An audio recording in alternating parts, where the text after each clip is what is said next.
एक छात्रा ने एक संख्या का गुणा 10/3 के बजाय 10/3 उसने 3/10 से गुणा कर दिया किसी संख्या को। हमें ये बताना है कि जो उसने गलती की है वो कितने प्रतिशत उसने गलती की है। ठीक है, पहले मैं आपको ये समझा देता हूँ कि सवाल में क्या पूछा गया है और हमें क्या करना है। मैं पहले एक बार इसको एक्सप्लेन कर देता हूँ, फिर मैं इसको 2-3 तरीके से सोल्व कराऊंगा जो छोटे तरीके हैं। देखिए, कोई संख्या है, उसको एक छात्रा ने 10/3 से गुणा करना था, लेकिन उसने 3/10 से गुणा कर दिया। अब उसमें उसने कितनी गलती की है उसका प्रतिशत हमें यहाँ पर निकालना है। ठीक है, तो हम यहाँ पर मान लेते हैं कि वो संख्या 1 थी, ठीक है, जिसको गुणा करना था। अब उसने इस संख्या को 10/3 से गुणा करना था, लेकिन उसने क्या कर दिया, इस संख्या को 3/10 से गुणा कर दिया। तो यहाँ पर हमारा उत्तर आता है 10/3 और यहाँ पर हमें मिलता है 3/10। ठीक है, आना चाहिए था ये, लेकिन आया है हमारे पास ये। तो अब इसमें कितना डिफरेंस आया है और उस डिफरेंस का हमें प्रतिशत निकालना है। देखो, ये आना था, ये आ गया ये। अब कितने प्रतिशत जो है उसका जो एरर है, कितने परसेंट एरर है उसका, वो हम निकालने के लिए क्या करेंगे, इसका और इसका पहले डिफरेंस करेंगे। डिफरेंस से हमें पता लग जाएगा कि कितने डिफरेंस का जो है एरर है, कितने अंतर का जो है उसकी त्रुटि है। फिर प्रतिशत निकालेंगे उस डिफरेंस की। ठीक है, तो हम पहले इनका डिफरेंस देख लेते हैं। डिफरेंस आएगा हमारे पास, यहाँ एलसीएम ले लेंगे, एलसीएम से 30 बन गया और ये हो जाता है 100 और ये हो जाता है यहाँ पर 9 आ गया और ये आ गया 91/30। ठीक है, इतना जो है डिफरेंस आ गया आंसर में। अब इस डिफरेंस का परसेंट निकालेंगे, तब हमें पता लगेगा कि कितने प्रतिशत जो है त्रुटि है, या बोले तो कि कितने परसेंट एरर है। ठीक है, अब इसका प्रतिशत निकालेंगे। एरर को तो हम ऊपर लिख लेंगे, जिसका प्रतिशत निकालते हैं उसको ऊपर बटे की लाइन के नीचे क्या लिखेंगे, जहां से वो एरर शुरू हुआ है। ठीक है, यहां से वो एरर शुरू हुआ है इसको नीचे लिख लेंगे और गुणा में कर देंगे हम 100। ठीक है, इसको सोल्व करेंगे तो हमें मिलता है, ये 10/3 है, ऊपर जाकर 3/10 हो जाता है। 3/10 और गुणा यहाँ पर है 100। ठीक है, ये 2 जीरो से ये 2 जीरो काट सकते हैं, 3 से ये 3 काट सकते हैं, ये आ गया 91। ठीक है, 91% एरर है इसमें। अगर हम किसी संख्या को 10/3 की बजाय 3/10 से अगर गुणा कर देते हैं तो हमें इतना एरर मिलता है। ठीक है, ये एरर है, इतने प्रतिशत जो है एरर हुआ है। अब इस सवाल को मैं 2-3 तरीके से कराऊंगा कि हमें ये सब कैलकुलेशन नहीं करनी पड़ेगी। छोटे तरीके से मैं इस सवाल को करा देता हूं।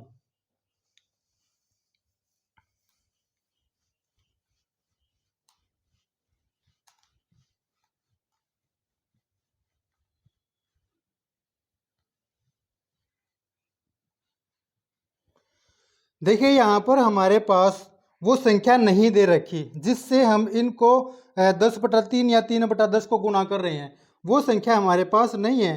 तो अभी जो मैंने कराया था उसमें हमने उसको 1 एज्यूम कर लिया था। ठीक है, उस संख्या की हमें ज़रूरत भी नहीं है। हम ये दोनों संख्याएं लिख लेंगे यहाँ पर, और जिससे जिससे गुणा करना था उसको यहाँ पर लिख दिया, जिससे गुणा कर दिया उसको हमने यहाँ पर लिख दिया। यहाँ करेंगे हम पहला तरीका। ठीक है, और यहाँ पर दूसरा और यहाँ पर तीसरा। ठीक है, हम अलग अलग तरीके से सवाल को सोल्व करेंगे। अब देखो, पहले तरीके में हम क्या करेंगे, जो ये बेस है ना, यहाँ पर बेस में जो ये बेस है, इसको बेस को हम इक्वल करेंगे। जैसे यहाँ 3 है, यहाँ 10 है, तो यहाँ और यहाँ सेम संख्या हमें मिलनी चाहिए। तो हम इसको इक्वल करने के लिए आसान तरीका है कि इसका और इसका एलसीएम ले लें। इनका एलसीएम आता है 30, तो यहाँ पर भी 30 कर सकते हैं, यहाँ पर भी 30 कर सकते हैं। यहाँ पर 30 करेंगे तो 10 से गुना करेंगे, यहाँ 10 से गुना किया तो यहाँ भी 10 से गुना करेंगे। ऊपर 10 से गुना किया 100 आ गया, यहाँ 10 से गुना किया 30 आ गया। ठीक है, अब यहाँ पर भी 30 बनाना है तो यहाँ 3 से गुना करेंगे, यहाँ 3 से गुना किया तो ऊपर भी 3 से गुना करेंगे, तो ऊपर आ जाएगा 9 और यहाँ आ जाएगा 30। अब देखो ये आ गया सेम। ठीक है, जब ये सेम आ जाता है ना, ये सेम आने के बाद हम जो है अगर यहाँ 100 आ रहा है तो डायरेक्ट हम इसमें से इसको माइनस कर देंगे। इसको माइनस करने पर हमें मिल जाएगा, क्योंकि देखो 100 में से अगर मैं 9 को हटा देता हूँ तो 91 आएगा, और 91 का प्रतिशत निकालना जिसका बेस 100 है, अगर 100 बेस है तो डायरेक्ट हम उसको प्रतिशत लिख सकते हैं। ठीक है, यहाँ 100 था इसलिए हमने डायरेक्ट ये लिख दिया। अगर यहाँ 100 ना होता, मान लेते कोई और नंबर है, तो देखिए अगर यहाँ 100 ना होता तो हम क्या करते, इनका डिफरेंस करते, इसका और इसका डिफरेंस करते, उस डिफरेंस को लिखते बटे की लाइन के ऊपर, और यहाँ जो नंबर होता है देखो यहाँ पर 100 है, अगर 100 ना होता तो उस नंबर को हम नीचे लिख दिया जो नंबर यहाँ पर है, और गुणा में हम यहाँ पर 100 कर देते, ये डायरेक्ट जो है हमारा आंसर आ जाता। तो 91% जो है एरर हुआ है कैलकुलेशन में। जो दूसरा तरीका है इसमें हम करते हैं, देखो दोनों संख्याओं को लिख लेते हैं, दोनों संख्या हमने लिख ली। ठीक है, इनको गुणा करेंगे हमें मिलता है यहाँ पर 100, इनको गुणा करेंगे मिलता है 9। ठीक है, अब आना तो चाहिए था ये, लेकिन आ गया ये, तो इसका डिफरेंस करेंगे 91। ठीक है, अब कहाँ से डिफरेंस हुआ है, मतलब कि आना चाहिए था ये, आया ये है, कितना फर्क आ गया 91 का। इसका प्रतिशत निकालेंगे कहाँ से, यहाँ से, क्योंकि यहाँ से डिफरेंस हुआ है, इसको नीचे लिख देंगे और गुना में यहाँ 100। ये एक और तरीका हो गया, हम ऐसे भी इस सवाल को कर सकते हैं। तीसरा तरीका और है हमारे पास, 10/3 से गुणा करना था, कर दिया 3/10 से। ठीक है, इससे गुणा करना था, इससे गुणा कर दिया। इनका जोड़ हमारे पास कितना है 13, इनका डिफरेंस हमारे पास कितना है 7, इनका जोड़ 13, इनका डिफरेंस 7।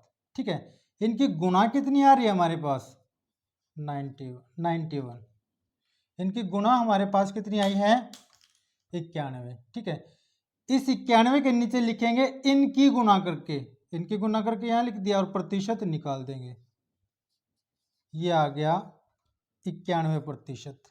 एक ये तरीका हमारे पास है। एक और तरीका हमारे पास है इसको सोल्व करने का, वो वहां से आया है। देखिए 10/3 से गुणा करना था, ठीक है, और गुणा कर दिया 3/10 से।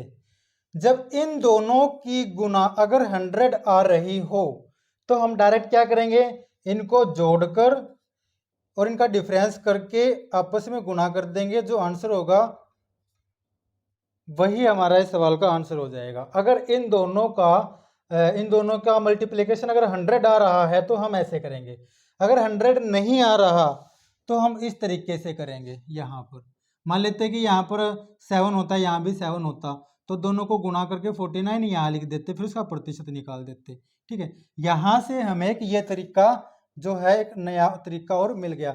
इस सवाल को हम ऐसे 4 तरीके से कर सकते हैं। नेक्स्ट, फटाफट आप लोग इस सवाल को करके देख लीजिएगा, ये ऐसा ही सवाल है।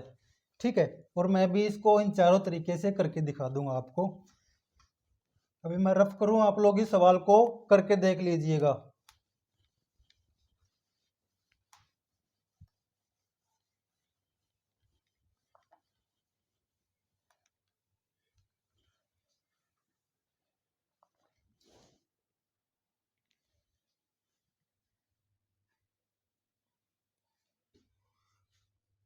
गुणा करना था 5/3 से, कर दिया 3/5 से।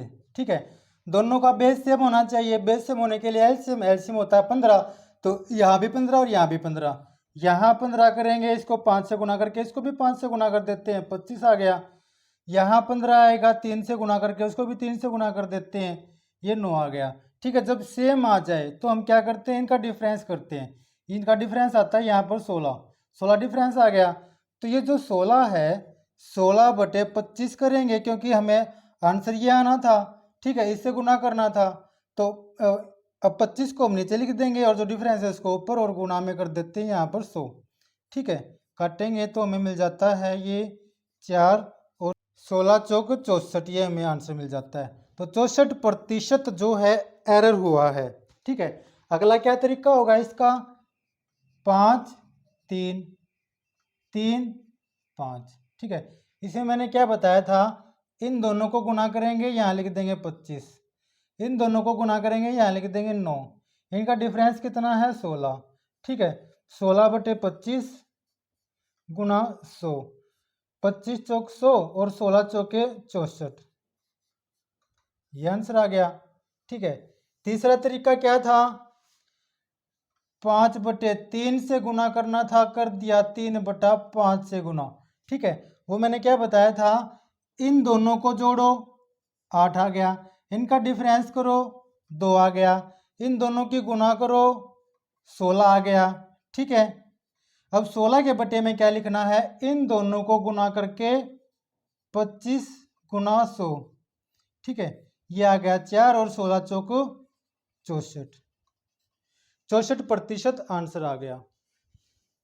अच्छा, जो चौथा तरीका यहाँ पर था वो मैं करा देता हूँ। यहाँ पर देखो, इनका जो है 100 तो नहीं आ रहा, इनकी गुना 100 तो नहीं आ रही, लेकिन फिर भी हम इसको करके देख लेते हैं कि इनका जोड़ जो है यहाँ पर 8 आ गया और डिफरेंस 2 आ गया, तो हो गया 16। ठीक है, ये 16 हो गया। मैंने कहा था कि जब यहाँ पर इनकी गुना 100 आ जाए तो डायरेक्ट ये आंसर आ जाता है, इनकी गुना करके हमें मिलता है आंसर डायरेक्ट। लेकिन यहाँ पर 100 नहीं है, यहाँ पर कितना है 25 है। ठीक है, इस 25 को 100 बनाने के लिए 4 से गुना करना पड़ेगा, तो इसको 4 से गुना करते हैं तो क्या आता है 64। एक ये हो गया। देखो, ये 4 तरीके हैं इस सवाल को करने के, 1 2 3 4। पिछला सवाल भी मैंने 4 तरीके से कराया था, ये भी मैंने 4 तरीके से करा दिया। ठीक है, बस शुरू में थोड़ा सा अलग है, लास्ट में हमारे पास यही बचता है 16/25, 16/25 यही बचता है। यहाँ पर भी देखो, 25 को 100 बनाने के लिए 4 से गुना किया, तो 16 को 4 से गुना कर देंगे, 64 आंसर आ जाएगा। ठीक है, ये 4 तरीके से हम इस सवाल को कर सकते हैं। नेक्स्ट,